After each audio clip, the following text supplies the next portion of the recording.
Hey, what's up everyone, and welcome to another reaction video for today. And I was actually about to watch this myself, but I was like, you know what? Let's do a reaction. This is from Tyromaniac. This is the complete story of murder drones. Tyromaniac talks. So Tyromaniac is somebody that does videos about murder drones, of course. And yeah, they're gonna tell us the full story because I'm not gonna lie, this show can get confusing. I really enjoy it. I think it's great. Animation's great. It's definitely, I would say Murder Drones is probably the show that got Glitch on the map, and then of course Amazing Digital Circus blew them up into huge popularity on YouTube. But Murder Drones was also extremely popular, and it's ending today, which is crazy. I think also Amazing Digital Circus may have been confirmed as a one-season thing. I'm not entirely sure. Anyway, so let's check this out. Shout out to Tyromaniac. Link in the description. Go watch yourself first. This came out a few months ago, right around the time the last episode came out. So, but it says the full story. So I'm assuming there's gonna be some theories in here. Anyway, it does say my longest theory video to date. So, I do understand. I would say I understand about 60% of the story, but it's always nice to have a recap. Maybe I'll get to like at least 70% of understanding what the fuck. Anyway, link in the description. Let's go. 3, 2, 1, play. So I'm assuming. It's recently come to my attention that Murder Drones can be quite the confusing series for a lot of people. Apparently not everyone is willing to dig through hours of content frame by frame to try and understand the funny robot show. Weird, right? I know, well, it's strange. Luckily for all of you, I have both the dedication and the mental illness necessary to do just that. And boy, do I have my work cut out for you. I have the mental illness, but not for this. Dropping its penultimate episode just a couple weeks I will ago. say, yeah, that last episode was nuts. Now seems like the perfect opportunity. Some twist in there I was not share expecting. The completed lore that I've managed to piece together. Yeah, you heard that right. This isn't just for episode 7. Okay. This is, as far as I can tell, the full story being told by the entire series. So, forgot how good that further ado, explosion let's jump right into it. All right, so he knows, or they know, I don't know, the full story, huh?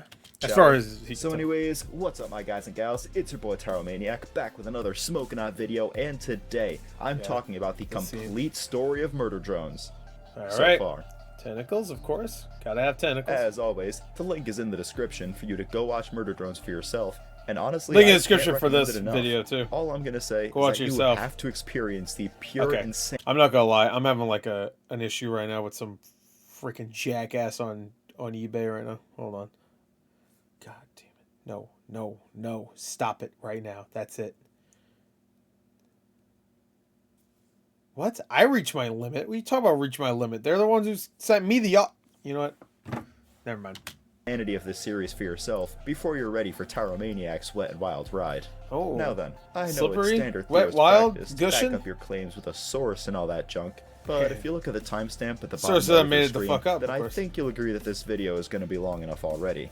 20 minutes is not that bad, actually. What the hell? Has either been told to us through character dialogue or shown to us through flashbacks, so citing a source for every specific claim would just waste everyone's time. I'm gonna believe everything you say. Of this less as a theory video. Say everything. Me telling you an oddly violent. Call me a little bitch, and I'll be like, yeah. Now with that said, the story of Murder Drones can be split pretty neatly into 3 main time periods, those being the events on Earth, the events on Copper 9 before the pilot, and the events on Copper 9 after the pilot. Right. So then, where better to start than at the beginning? Let's do it.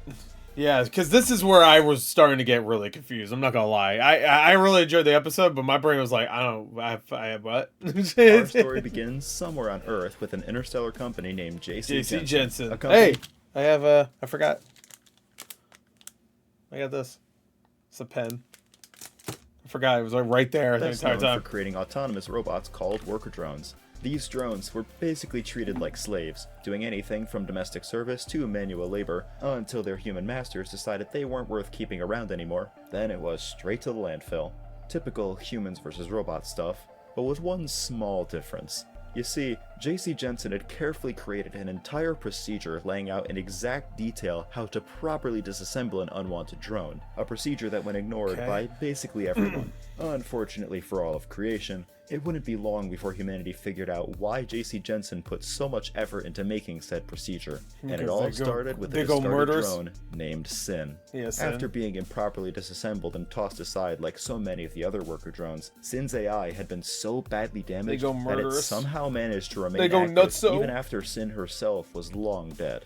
Her AI was forced to adapt as a result, eventually leading to a rare mutation that not only brought Sin back to life, but also gave her the ability to manipulate and I'm gonna let him just describe it. Assimilate the world around her as she saw fit.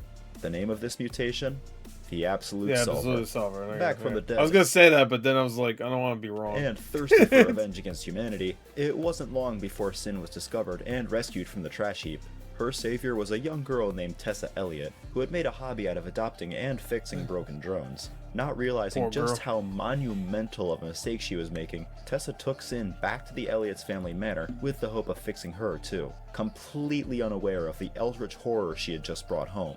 Sin got to work almost immediately, spreading a nerfed version of the Absolute Solver mutation to the rest of the family's drones, including Tessa's favorites, N, V, and J. As she corrupted each drone, she managed to give herself administrative access over their AIs, making sure to wipe their memories, just to be safe, as she added them to her growing army of corrupted drones. Of course, Sin was careful to keep her actions secret, leaving the Elliots at a complete loss as to why so many of their drones had suddenly stopped working, while some, like Tessa and Jay, before Jay was corrupted, I love that they don't show the the human characters too. I hope the audio is alright. Drones had suddenly stopped It seems like it's alright. working, while some, like Tessa and Jay, Just like these blackface monsters. before Jay was corrupted. Hey, whoa, this fucking this show should be fucking canceled. What? That is, had their suspicions. Hey, are you doing blackface? I love smiling friends. Is that blackface? What? No, I'm a demon. Sin was able to more or less stay right under everyone's noses while she waited for the perfect opportunity to strike. Lucky for her, that opportunity came one fateful evening when the Elliots decided to host a gala with plenty of unsuspecting humans in attendance. Once all of the guests had arrived and settled in, Sin decided to make her move. With the last of the Elliott family's drones infected, and all of those defenseless humans conveniently packed into a single room, the gala quickly devolved into an absolute massacre. Absolute Not a horror. single human survived, and when J.C. Jensen personnel eventually showed up to investigate the aftermath, all they found was death, and just a little bit of death. That said, while J.C. Jensen might have been too late to stop the gala massacre, they were just in time to witness the beginning of Sin's true plan. You see, Well, we're fucked. during her stay at the Elliott Manor, Sin had secretly converted the basement into her own little lair. How the fuck did nobody notice that? It helped that Jay kept locking her down there, but that's besides the point. Sure. Using the basement as a sort of makeshift laboratory, Sin was able to physically alter her corrupted drones, turning what used to be helpless slaves into living weapons. The first disassembly drones. N, V, and J were obviously first in line to be upgraded, thanks in part to N basically rizzing up Sin without realizing it. Hell yeah. Regardless, with the Elliots taking a nice family vacation 6 feet under, along with all the other gala attendees, Sin was finally free to show off the true power of the Absolute. Yeah, I guess that would be true considering because Tessa is the one that's later with the, right? Alright, we'll get Solver. Thanks to a neat little trick known simply as Null, Sin was able to create a singularity, basically a controlled black hole, right above the Elliott Manor, utterly erasing the entire building from existence, while also digging a giant flesh pit into the ground below. Yep. Having finally grown into her full power, and little flesh pits. no one left Hey, yo, girl, let me get in that flesh alive to warn the world about what was coming, Sin was ready to carry out her true plan. All-out war against humanity. Not too long after the Elliott Manor incident, Sin sent out her army of disassembly drones to kill off as much of humanity as possible. As for how effective they were, let's just say that they sure as hell earned the nickname Murder Drones. Humanity tried their best to fight back, obviously, but they were, to put it mildly, hilariously outgunned. Not only did they have to worry about the roaming squads of sadistic, hyper-efficient, and virtually indestructible murder drones killing off entire city populations, but there was also the Absolute Solver itself growing more and more powerful as it consumed the growing mountains of dead biomass. There's not a lot that bullets and missiles can do in that kind of... Dude, like, it's really crazy that everybody just thinks it's the funny, like, robot show, like he said. When, really, the way he's describing it, like, you watch it and it's definitely goofier than it sounds here. There's still a lot of horror stuff, but, like, the way he's describing it makes it sound like it's just straight up... If you were to look at the visuals right now and you're just hearing him explain all this, it sounds like a straight up horror show. Like, that's it. Like... situation. It sounds horrifying. Meaning it wasn't long before the militaries of the world had Except for the fallen, Riz Up with humanity as a whole not far behind. Why would you With no one left to stop her, What was that Sin face? used the Absolute Solver to create another singularity. Although this time she was aiming for something a bit bigger than just some random mansion. As the planet itself imploded under the force of a literal black hole, the Absolute Solver stood alone as the sole survivor of the apocalypse. Of course, even if she had just killed off an entire planet single-handedly, Sin had no intention of stopping there. Okay. After the complete destruction of Earth, Sin turned her attention towards the other planets that humanity had colonized. Oh, did I forget to mention that this whole series is set in the far future? Either way, the Absolute Solver spread from planet to planet with the one So goal yeah, of that's another reason why I was a little confused. Was her story that she was cryogenically frozen or something? Tessa, I'm talking about, because that's supposed to be her still. So spreading complete it's ends up not really being her. Whatever. utter annihilation. With no way of fighting against a biomechanical horror that could spawn black holes at will, humanity's only hope for survival was to retreat across the galaxy towards their one potential safe haven. You see, there was this one particular planet with this one particular underground facility built into it, a facility that could keep a few people safe while they worked on a better solution. That planet was Copper-9, and the facility in question was simply known as the Cabin Fever Labs. And trust me when I say that those Cabin labs Fever. were the most secure place in the universe. From the keybug required to even access the lower levels of the lab, to the free-roaming robot dinosaurs that were specifically designed Wait, just do this. Chris Pratt. to kill anything Come on. with a CPU. Always works. It was practically the perfect fortress, with no Yeah, this was a wild part of it. possible way of the Absolute Solver breaching those defenses. Except for the humans bringing it with them. Hoping to study the Absolute Solver so that they could find a way of fighting it, the humans in the labs intentionally infected a bunch of drones to experiment on. All but 2 of these expendable, valued test subjects would end up flatlining as a result of the experiments, but with enough trial and error, the humans eventually found what they were looking for. They found the one thing that could tip the scales back in their favor. They found a cure. The patch, as they called it, once administered to a corrupted drone, would be able to block out Sin's influence while still letting them keep their control over the Absolute Solver. Like I said earlier, only 2 drones ever successfully received the patch, the first of which being Subject 048, also known Tetris. as Yeva. She was fairly cooperative too, all things considered, seeing as how she ended up siding with the humans after being cured. Subject 02, on the other hand, the second of the 2 drones, was a little less cooperative. By the time the humans had the patch ready, Sin had already noticed that the humans were infecting drones with the Absolute Solver, which was essentially doing her job for her. Seizing the opportunity, she took control of O2, also known as Nori, and used her as a host to attack the humans on Copper-9. The now possessed Nori was easily able to break free of her containment and send every one of those Catholic Look at that, it's scientists so good. I love it. I love shadow play, bro. straight to meet Jesus. My favorite type of It play. wasn't until Yeva herself Oh, Jesus stepped in himself, with her huh? own Absolute Solver That sounds abilities pretty that cool. Nori would finally accept the patch and free herself from Sin's control.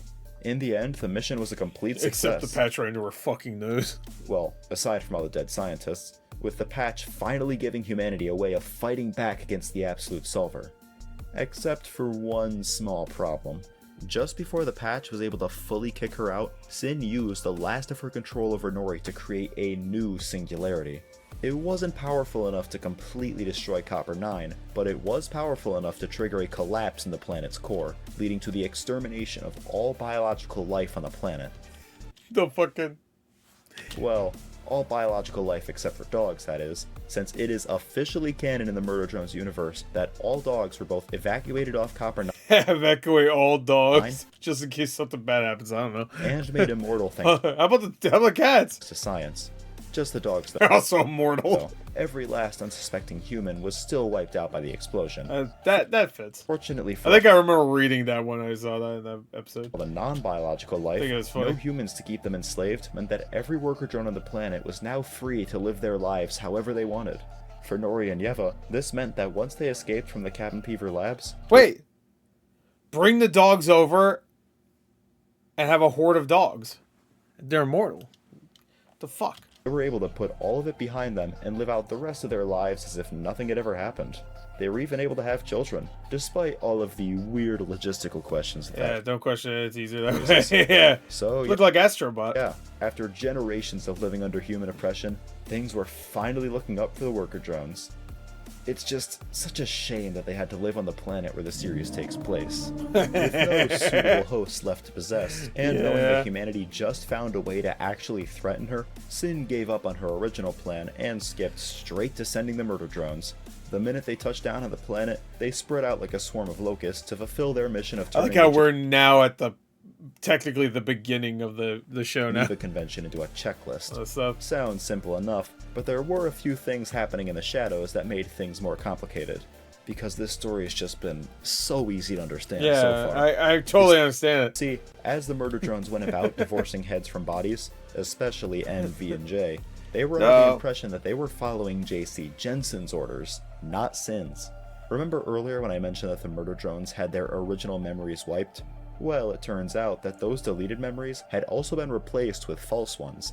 None of the drones on Copper 9, worker or murder, even knew what an absolute solver was. As far as anyone knew, it was the humans who built the murder drones and airdropped them onto Copper 9. Regardless, it didn't really matter whose orders they were following. What mattered was that the murder It's funny how much this has similarities to like Nier Automata, if you really think about it, like really deep down. drones follow Let him talk more. them concerningly. I don't know. That just kind of, I guess the Nier series in general, but I just realized that. They managed to mop the floor with any worker drone that wasn't hiding behind some Attack on Titan ass doors while barely breaking a sweat. And the only thing holding them back from total mission success was the Sentinels keeping them out of the Cabin Fever labs. They'd even managed to kill off Nori and Yeva, the only two drones on the entire planet capable of putting up an actual fight. Or at least that's what everyone thought, but we'll get to that later. Why is it so Either dark? way, with no one left alive I love that meme, by the way. Does he know? to stand in her way, it looked like Sin was set to do on Copper 9 what she had done to every other planet. I mean, you'd definitely think so, but then you'd be forgetting about something very important that Nori just so happened to leave behind. Fear not, dear viewer, as everything that needed the most explaining is already behind us, so all that's left is the stuff that takes place during the actual runtime of the series. Okay, I'd still watch it. Oh yeah, Let's go. everything I've said so far, the entire rest of the video up until now, that was all just background lore. Yeah. Do you It kind of was, but it's stuff that is kind of explained in the show, like, or you can like assume it with like the USB thing and the whatever, like even the Nori and whatever, that stuff is in there. There's just a lot of stuff that isn't extremely like, it's not, they don't complicate it with explanations. I like how they kind of like breeze through some of that stuff, because you can kind of figure it out yourself. But if you want to know more and more, then people like Tyromaniac I've already had to make 3 videos about this show. Alright, back on track. 4. So, despite Nori being dead, maybe even more, I don't know. This came out 3 months ago. her daughter Uzi was still very much alive and Uzi. well. She had even reached her edgy teenage years, which she expressed by teaming up with N and single-handedly putting an end to the murder drone's reign of terror. All they had to do in order to achieve world peace was take V hostage and reduce J into a pile of atoms. That created its own issue though. As you see, every drone infected with the Absolute Solver has this little biomechanical core hiding inside their chest. That core is able to take over in case the host ends up kicking the bucket, which in Jay's case meant skulking around in the shadows as it went about collecting the material. This is actually kind of a creepy moment in this episode. To rebuild her. For N, V, and especially Uzi, finding out the Absolute Solver served as the wake-up call that there were much bigger things to worry about than J.C. Jensen. To complicate things even further, it turns out that both Uzi and Doll, Yeva's daughter by the way, ended up inheriting the Absolute Solver mutation from their mother. It was weird what they did with Doll. Doesn't Doll just get killed off like And let's just say that it spawned a bit of tension. Both of them were scrambling to try and figure out what was happening to them and how to fix it, but at the same time they were both working towards their own separate goals that kept them from working together. It just so happens that V had been the one to kill Yeva, which meant that Uzi choosing to work with V slightly rubbed Doll the wrong way. Right. So, while Uzi, N, and V were all working together to try and uncover the mystery around the Absolute Solver, Doll was off on her own doing basically the exact same thing, while also plotting to avenge her mother's death. As if all of that wasn't enough, it wasn't long after Uzi's Absolute Solver became active that a grown-up Tessa and a clone of Jay crash-landed onto Copper 9 with their own mission to complete. Oh yeah, there's a lot of different plot points to keep track of. Several 4 episodes, yeah. That's not bad. It wasn't bad. Anyways, in an attempt to learn more about the Absolute Solver situation, Uzi hacked into N and V's memories to try and help them recover whatever scraps were left. Not only was she able to get the information she was after, but in the process she was somehow able to replace Sin as the pair's administrator, essentially freeing them from her control. Now, with a basic idea of what they needed to do and where they needed to go, our main trio made their way back to the Cabin Fever labs, only to realize that they weren't the only ones. As it turns out, Doll had already made some sort of deal with Tessa since they were both ultimately after the same thing, the patch. Doll wanted it so that she could cure herself of the Absolute Solver's corruption, and Tessa wanted it to help humanity fight back against the Absolute Solver. This deal wouldn't last for too long, however, as Doll ran off on her own with the key bug I mentioned earlier the minute she realized that Tessa was going to be working with our main trio. After sending Jay away to fetch the dropship they crash-landed in, Tessa joined N, V, and Uzi in a race against Doll to navigate the labs and be the first one to find the patch. While dodging the free-roaming sentinels and the hillbilly psychos in the upper layers of the lab, however, it became increasingly obvious that Uzi's Absolute Solver was starting to cause problems. Seeing the opportunity to possess a new host, Sin had begun to slowly creep her way into Uzi's mind with the hope of using her to finish the job she started with Nori. This wasn't helped by the fact that Tessa, seeing Uzi as a threat to all of humanity, started probing N to see if he would be willing to kill her if it meant saving the universe.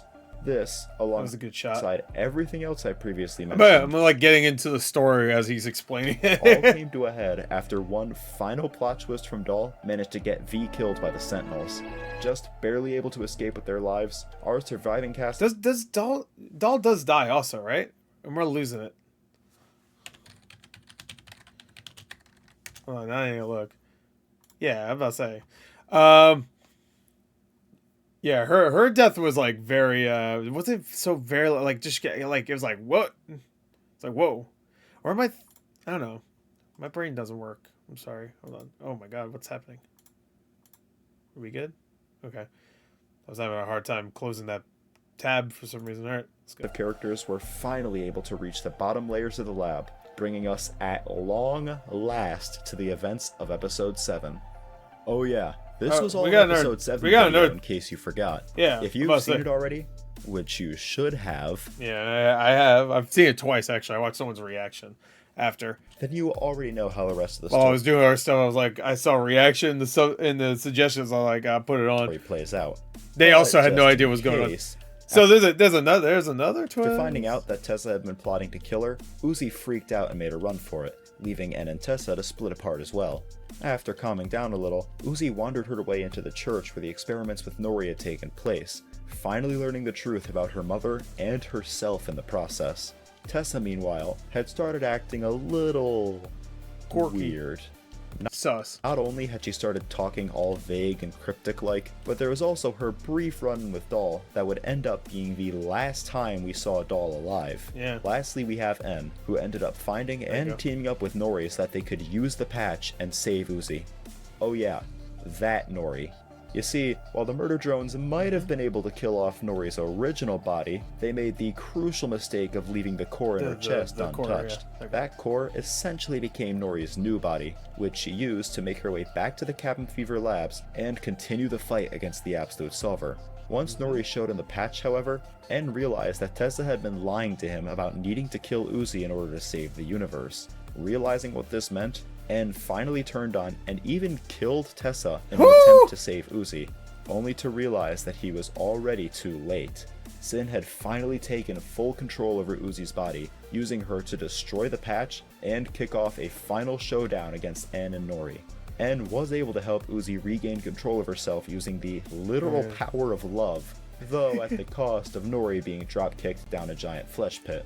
While the two lovebirds shared a wholesome embrace, however, Tessa decided to come back to life and drop the act altogether. Yep. She ripped off her suit and helmet, revealing that this grown-up Tessa had in fact been Sin the entire time. See, when he said there was one final twist, I was like, I don't know, I thought this was a bigger twist. Not only did Tessa never survive the Gala massacre, but Sin had gone so far as to wear Tessa's hollowed out corpse like some kind of skin suit. I don't even think I noticed this when I was watching it, because like you don't see too many shots. No hope of standing up to the I must have noticed, because you see like the little skin on her eye. Original host of the Absolute Solver. The only thing That's Uzi fucking could do brutal. was sacrifice herself to save N. Like, why, if you're gonna keep yourself inside the fucking suit? Just why not? With the final scene of the episode showing her being dragged down into the giant flesh pit by Sin's tendrils. That, ladies and gentlemen, brings us to the end of episode 7, meaning that we have finally gotten ourselves caught up on the complete story, so far, of this series. Character arcs. And man, am I glad it's over. Let's wrap things up, shall we? Sure, let's wrap it up. Wrap it up, B. So, there you have it. 2.5 hours of plot developments and hidden backstories condensed into a single video that's only...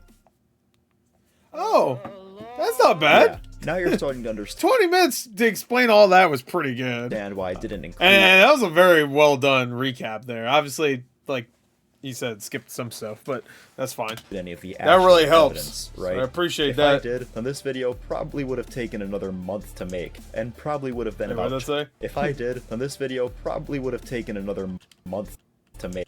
Peak audio call. And probably would have been about twice as long. I don't think I would have been able to do that without painting my ceiling a new shade of gray matter, and I doubt you guys would want to watch it anyways, so hopefully you enjoyed the more story-esque layout a bit better.